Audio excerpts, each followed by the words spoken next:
Sausos akys tai labai dažna šiuolaikinio žmogaus problema.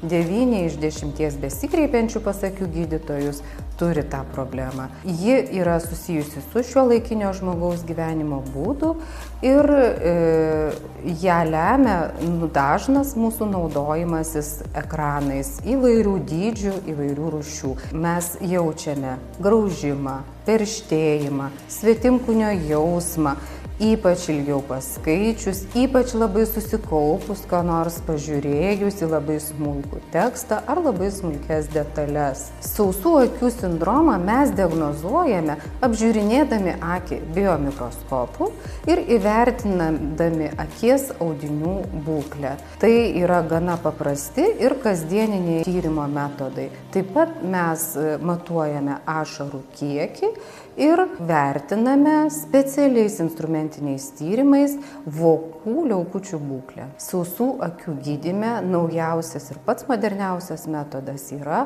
šviesos impulsinė terapija.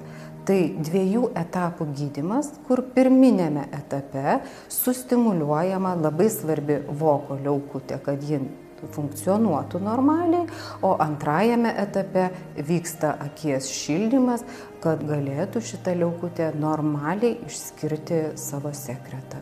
Tai nauja technologija, kuri padeda išgydyti sausų akių sindromą. Po sausų akių gydymo iLight technologija jūs pagerinsite savo matymą ir jums daugiau nebereikės daugelio vaistų. Matau, girdžiu, gyvenu.